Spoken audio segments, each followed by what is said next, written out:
네, 여러분 안녕하세요. 네, 오늘 창세기 39장 공부하도록 하겠습니다. 1절부터 읽겠습니다. 요셉이 이끌려 애굽에 내려가매 바로의 신하 시위대장 애굽 사람 보디발이 그를 그리로 데려간 이스마엘 사람의 손에서 그를 산이라. 여호와께서 요셉과 함께 하심으로 그가 형통한 자가 되어 그 주인 애굽 사람의 집에 있으니 그 주인이 여호와께서 그와 함께 하심을 보며 또 여호와께서 그의 범사에 형통케 하심을 보았더라. 이 창세기 39장은 요셉이 이스마엘 사람의 손을 통해서 애굽의 그 시위 대장, 그 바로의 경호 대장이었죠. 보디발 집에 팔려간 것부터 시작이 됩니다.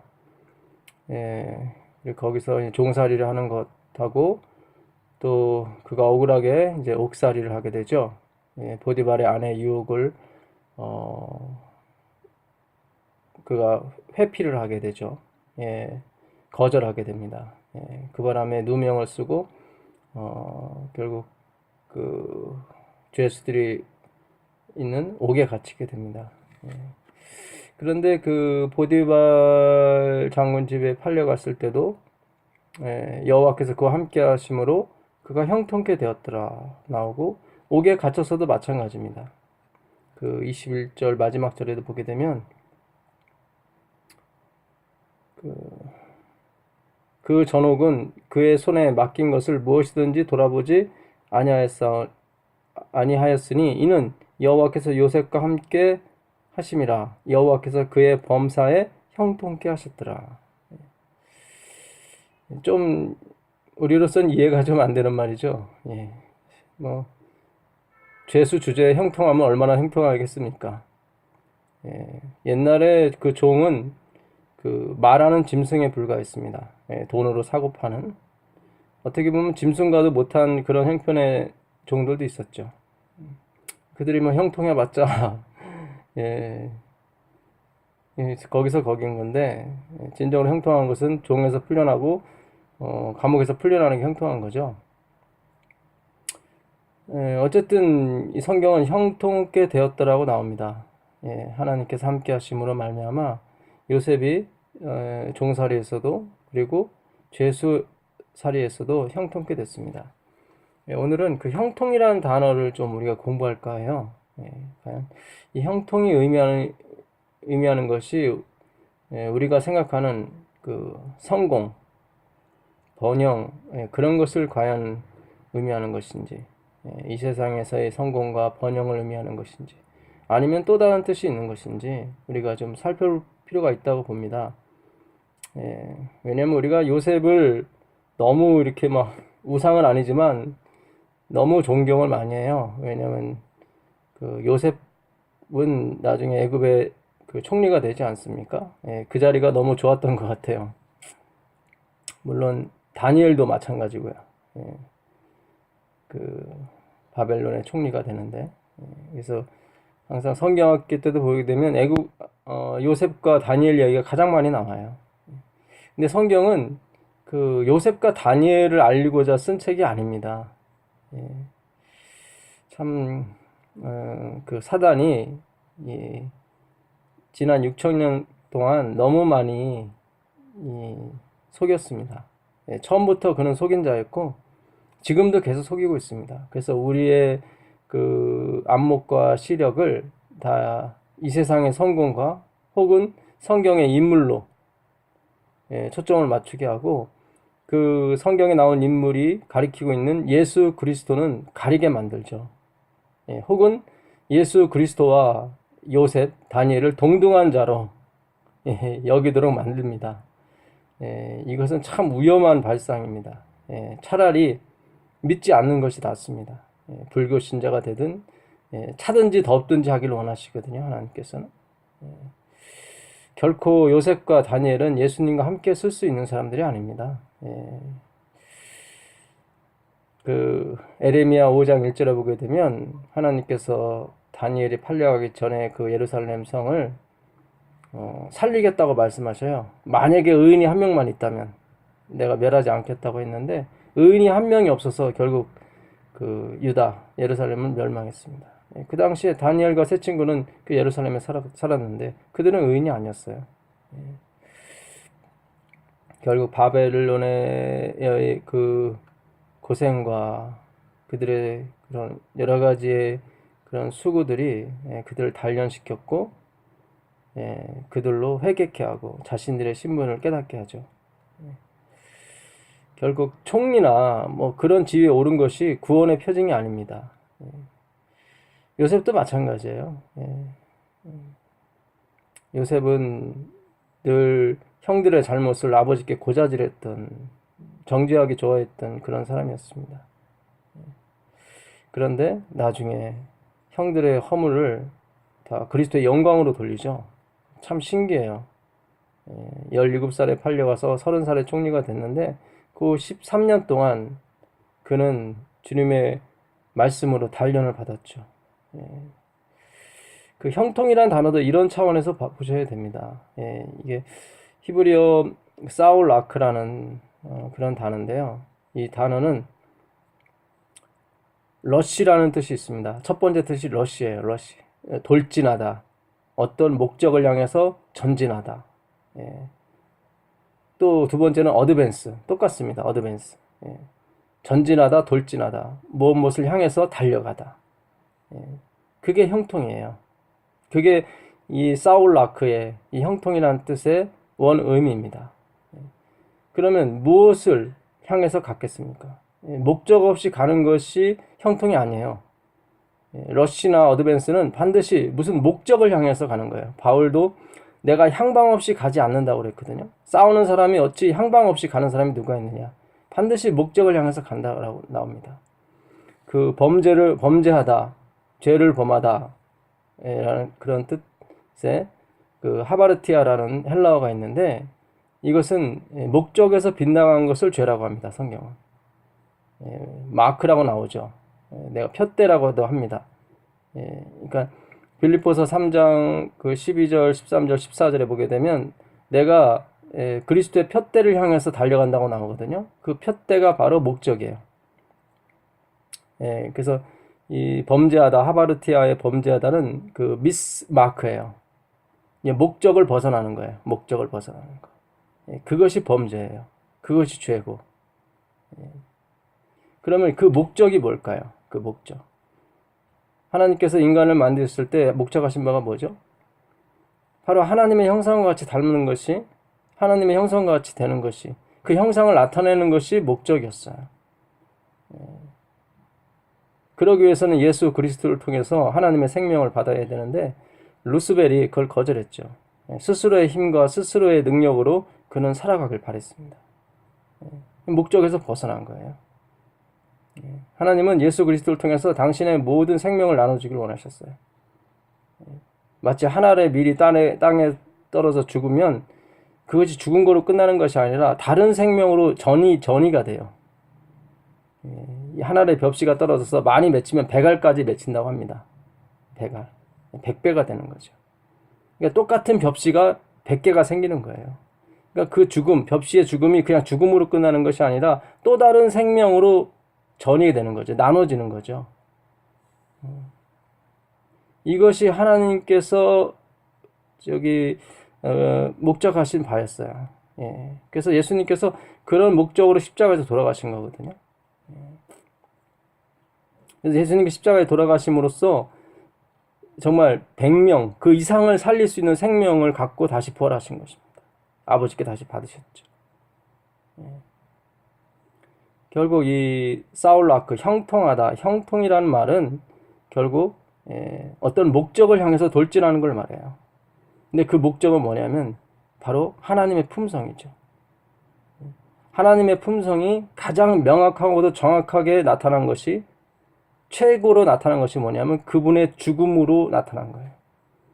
하나님의 죽음 이상은 없어요. 하나님이 죽음 이상으로 표현할 수 있는 방법은 없어요. 죽으면 끝나니까. 그것이 바로 십자가입니다. 그래서 형통이라고 하는 것은 십자가 앞에 가서 굴복하는 것, 십자가로 나아가는 것, 그것이 바로 형통인 것입니다. 돌진하다, 전진하다. 그 목적을 향해서 가는 것이 바로 하나님께서 우리에게 바라시는 뜻입니다. 결국 요셉이 보디발의 집에서 형통했고 감옥에서도 형통했다는 것은 그의 품성이 십자가 앞으로 점점 가서 굴복하기 시작했다는 거죠. 그걸 어떻게 알 수 있냐면 그 37장 2절에 보게 되면 요셉이 팔려가기 전에 야곱의 약진이 이러하니라. 요셉이 17세의 소년으로서 그 형제와 함께 양을 칠 때에 그 아비의 첩 비라와 실바의 아들로 더불어 함께 하였더니 그가 그들의 과실을 아비에게 고하더라. 요셉은 형들의 특별히 그 첩들의 그 아들의 그 과실을 아버지께 계속 고했던 정죄했던 사람이었어요. 그래서 형들의 미움을 샀죠. 자기의 들보는 보지 못하고 형제들의 들보를 보았습니다. 티를 봤죠. 그래서 형들이 미워해서 그를 팔았어요. 근데 그가 어떻게 변합니까? 창세기 50장 20절을 보게 되면 요셉이 그 형들한테 얘기를 해요.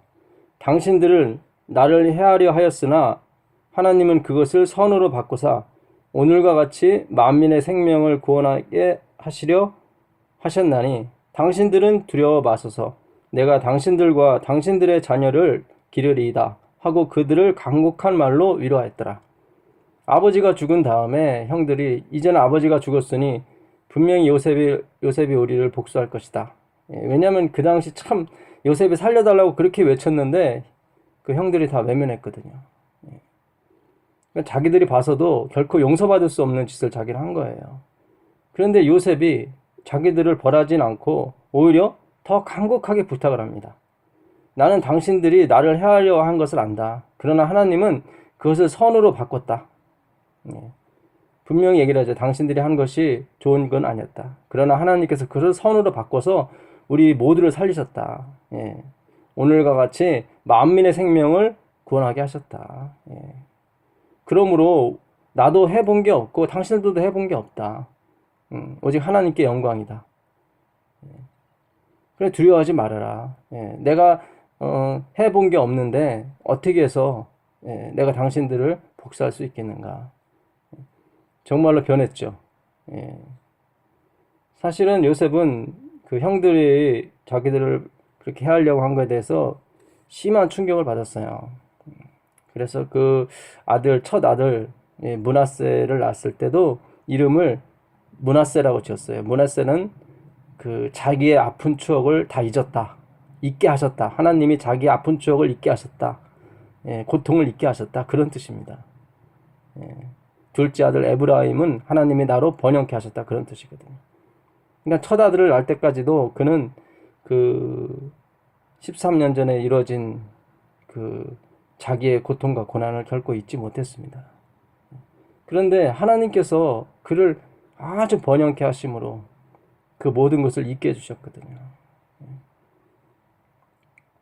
그것이 바로 요셉의 그런 거듭남이었어요. 거듭남이 원인이었어요. 어떻게 거듭났어요? 십자가에서 거듭났죠. 하나님이 그를 변하게 하신 거죠. 13년간의 그런 종살이와 감옥살이를 통해서 그가 변했습니다. 그가 그 총리 되기 2년 전에 꿈을 하나 해석하죠. 무슨 꿈입니까? 감옥에 있는 떡 맡은 관원장, 술 맡은 관원장의 꿈을 해석해주고 떡 맡은 관원장은 3일에 죽을 것이고 술 맡은 관원장은 3일 후에 살아날 것이다. 그리고 이제 술 맡은 관원장한테 부탁을 합니다. 40장 14절에 보면 내가 당신의 꿈을 해석해 줬으니까 당신이 이제 바로의 직분을 회복하게 되면 나를 기억해 달라고. 14절에 당신이 득이하거든 직분을 회복하거든 나를 생각하고 내게 은혜를 베풀어서 내 사정을 바로에게 구하여 이 집에서 나를 건져내소서. 이 지금 요셉은 하나님께 사정을 하기보다는 바로에게 인간적인 방법을 쓰는 거죠. 하나님께서 주신 그 꿈을 해석할 수 있는 지혜를 가지고 꿈 해몽을 해준 다음에 그 사람에게 이제는 복채를 받는 겁니다. 어떻게 해요? 당신이 득이하거든 내 사정을 바로에게 구하여 이 집에서 나를 건져내소서. 요셉은 살려달라고 지금 사방팔방으로 지금 그러는 겁니다. 믿음이 있거나 그렇진 않았어요. 하나님도 믿었었고 자기의 지혜도 믿었었죠. 그랬더니 그 술 맡은 관원장이 어땠습니까? 23절에 술 맡은 관원장이 요셉을 기억지 않고 있었더라. 그래요. 인간의 방법으로는 안 되는 거예요. 기억지 않아요. 그러나 하나님은 요셉을 기억하셨어요. 41장 1절에 만 2년 후에 바로가 꿈을 꾼즉 자기가 하숫가에 섰는데 하나님이 바로에게 꿈을 주시죠. 누구를 세우려고요? 요셉을 세우시려고. 다 잊어도 직접 요셉에게 혜택을 본 사람인데도 잊어버려요. 그러나 예수님은 잊지 않으십니다. 모두 다 잊었지만 하나님은 약속대로 여인의 몸을 통해서 이 땅에 오셨죠. 그리고 33년 반 만에 십자가에 자신의 생명을 바침으로 우리의 생명을 살리셨습니다. 우리에게 생명을 주셨어요. 참 기가 막히죠. 한 알의 밀이 땅에 떨어져 죽음에 정말 100배가 넘는 많은 열매로 생명으로 우리에게 갚아주셨습니다. 그것이 십자가예요. 바로 요셉은 그 십자가의 경험을 통해서 그가 변화를 받고 그 십자가의 은혜를 통해서 그가 거듭났고 그의 품성이 하나님의 품성과 같이 되었습니다. 바로 그게 형통이에요. 그게 형통이에요. 다른 게 형통이 아니에요. 하나님께 향하여서 돌진하는 것, 러시 어드밴스, 그것이 형통인 사울라크, 그것이 형통입니다. 이 땅의 번영과 이 땅에서의 그런 것은 형통이 아니에요. 그 창세기 50장 25절 볼까요? 요셉이 죽으면서 이런 말을 합니다. 24절 요셉이 그 형제에게 이르되 나는 죽으나 하나님이 너희를 권고하시고 너희를 이 땅에서 인도하여 내사 아브라함과 이삭과 야곱에게 맹세하신 땅에 이르게 하시리라 하고 요셉이 또 이스라엘 자손에게 맹세시켜 이르기를 하나님이 정녕 너희를 권고하시리니 너희는 여기서 내 해골을 메고 올라가겠다 하라 하였더라. 그가 애굽에 있으면 참 좋은 무덤에서 미이라가 돼서 피라미드 속에 묻힐 수 있었을 텐데 그는 그걸 거부했어요. 그리고 내 해골을 메고 가라. 반드시 하나님께서 가나안으로 우리를 돌이키게 하실 것이다. 자기가 멀무고 있는 땅이 나그네의 땅임을 너무나 잘 알고 있었죠. 이 세상에서의 영화와 그런 것을 그는 마다했습니다. 그게 요셉이 유언이었어요.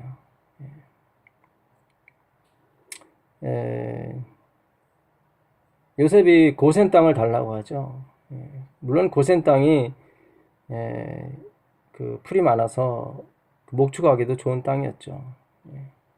그렇지만 결정적으로 고센이 왜 요셉이 고센을 택했냐면 고센은 그 애굽의 가장 북쪽 위에 있는 땅이에요. 그러니까 애굽 위에가 바로 신광야고 신광야 위에가 바로 이스라엘 땅이거든요. 그러니까 이스라엘과 애굽 사이에는 신광야가 하나 있는데 바로 그 신광야에 맞닿아 있는 땅이 고센 땅이에요.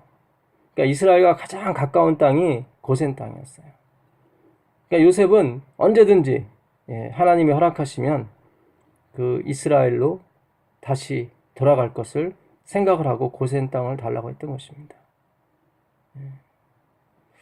참 우리가 이런 눈에 보이는 이런 형통이 아니라 눈에 보이지 않는 영적인 형통을 갖고 살아야 됩니다.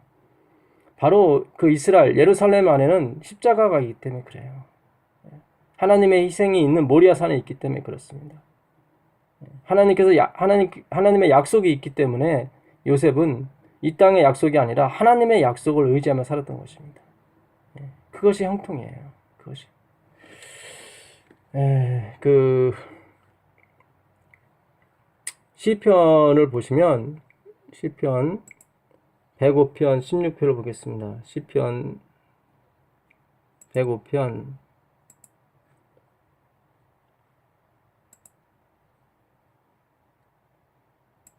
16편을 보면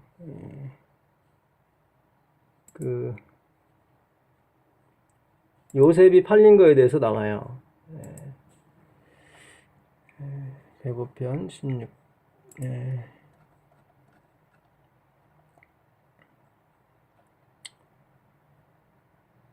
16편 보겠습니다.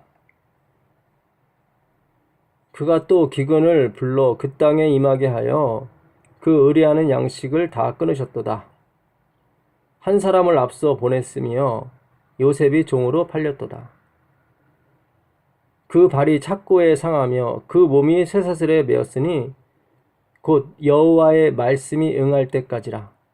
그 말씀이 저를 단련하였도다. 그 발이 착고에 상하고 그 몸이 쇠사슬에 매었대요. 이 쇠사슬에 매었다 할 때 매었다 이 단어는 그 영혼을 꿰뚫다 그런 원어의 뜻이 있습니다. 그러니까 그 쇠사슬이 그 영혼을 꿰뚫었다는 것은 그가 심한 절망감에 있었다는 거예요. 그러니까 믿음 있는 요셉도 그 이방 사람이 술 맡은 관원장한테 부탁할 정도로 그가 굉장히 괴로워했던 것입니다. 그러나 그 술 맡은 관원장의 하나님은 의지하지 아니었고 여호와의 말씀이 응할 때까지 여호와의 말씀이 응할 때까지 그 말씀이 저를 단련했어요. 여호와의 말씀이 응할 때까지가 무엇입니까? 여호와의 말씀. 여호와의 말씀. 바로 말씀이신 예수 그리스도를 말하죠. 그분의 희생과 그분의 은혜를 십자가의 그 가치를 깨달을 때까지 그 말씀이 저를 단련한 것입니다. 이 세상 그 무엇도 자기가 그렇게 혜택을 자기 생명을 그 구원해준 그 사람까지라도 다 잊어버리게 만드신 후에야 정말 나에겐 낙이 없고 나에게는 의지할 것이 아무것도 없다 할 그때 바로 등장하신 그리스도, 나 외에는 신이 없느라 말씀하신 그 그리스도, 그 말씀이 응할 때까지 우리 안에 있는 세상의 욕정과 이 세상의 자랑과 안목의 정욕, 육신의 정욕이 다 할 때까지 하나님은 기다리시죠. 그 후에야 하나님은 나타나셔서 우리를 인도하시고 우리를 지도하십니다. 모세가 80세가 되어서 다 죽을 때가 되었을 때 하나님은 그 타는 불꽃으로 나타나셨죠. 그리고 모세를 쓰기 시작했습니다. 모세는 이해할 수가 없었죠. 자기가 젊었고 자기가 능력 있을 땐 하나님은 돌아보지 않으시더니 바로 그것이 하나님의 말씀에 응할 때까지입니다. 그것이 바로 십자가 앞으로 우리가 가는 것이죠. 그 십자가에서 우리는 하나님의 살과 하나님의 피를 받게 됩니다. 그것이 바로 우리의 형통인 것입니다. 요한일서 3장 9절 하나님께로서 난 자마다 죄를 짓지 아니하나니 이는 하나님의 씨가 그의 속에 거함이요 저도 범죄치 못하는 것은 하나님께서로 났습니다. 요셉이 보디발의 아내의 유혹을 물리칠 수 있었던 것은 그 안에 하나님의 씨이신 그리스도가 계셨기 때문입니다. 그리스도께서 안에 있는 사람은 범죄하지 않습니다. 여기서 말하는 범죄, 하바르티아는 그 뜻이 뭐냐면 to be without a share in이에요. 그러니까 to be 존재하는 것이고 without은 뭐뭐 없이, a share in은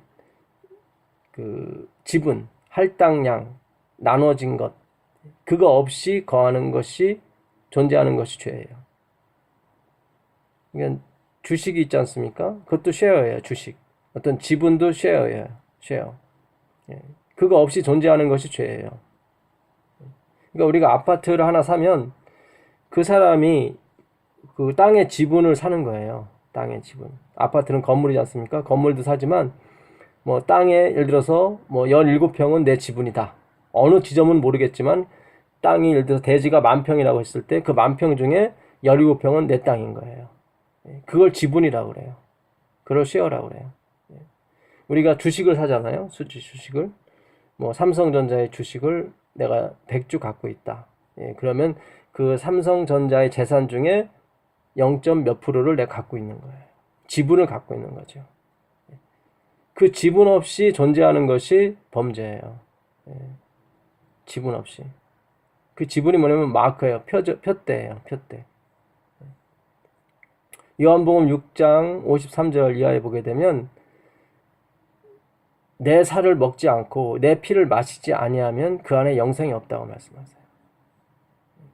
이걸 바로 예수님께서 이 땅에서 그 한 알의 밀알이 돼서 죽으심으로 다시 100개의 밀알로 생명으로 부활하신 그리스도, 이제 100개가 되셨으니까 그 생명을 우리에게 나눠줄 수 있으세요. 그때 나눠줌이 살이에요. 피고. 그 지분이에요. 예수 그리스도의 지분. 그래서 우리가 이 땅에서 뭔가를 이뤄서 노력해서 우리 자신을 변화시켜서 만든 것이 아니라 예수님께로부터 받은 지분이에요. 그분의 살과 피예요. 그분의 생명이죠. 그 생명을 갖고 있어야 돼요. 요한일서 5장 12절에 아들이 있는 자는 생명이 있고 아들이 없는 자는 생명이 없다고 말씀하세요.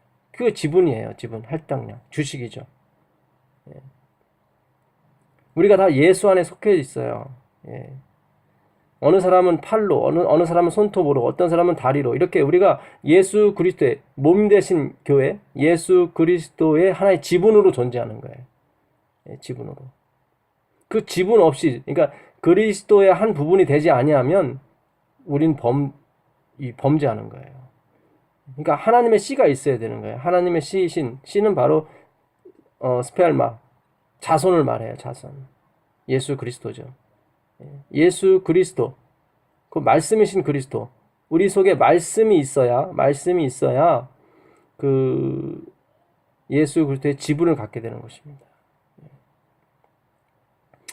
요셉을 여호와의 말씀이 응할 때까지 단련하는 거예요. 그 말씀이 요셉의 육신이 되기까지 단련시키시는 거예요. 마치 예수님께서 말씀이 육신이 되어 이 땅에 오신 것처럼.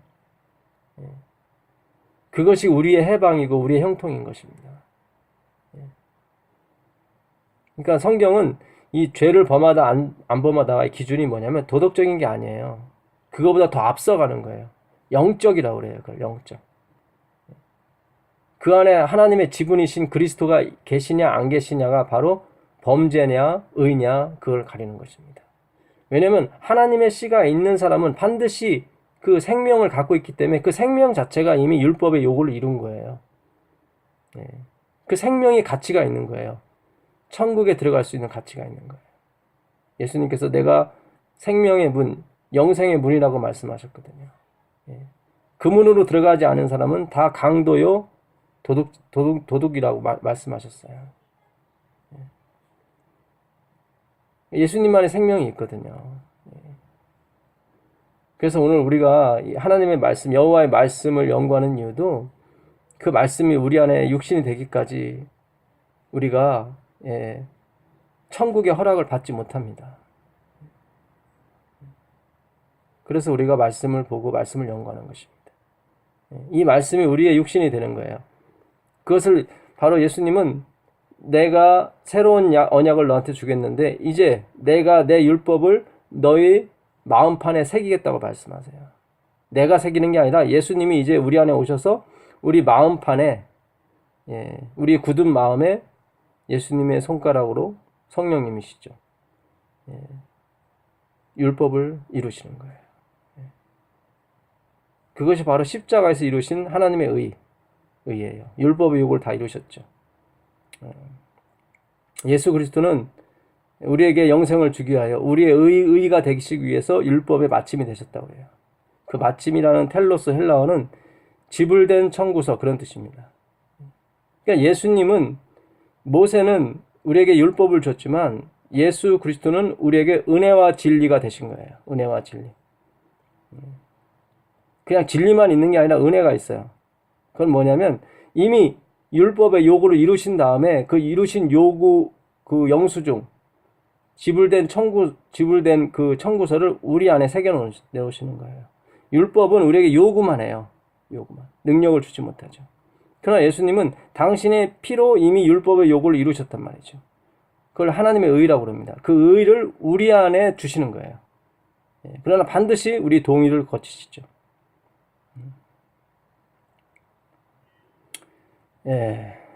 오늘 우리가 이 창세기 39장을 연구했습니다.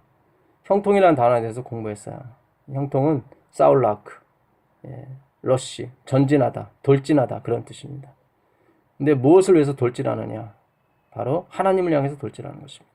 하나님의 품성을 향해서 돌진하는 게 바로 우리의 의무이자 우리에게 주어진 특권이에요.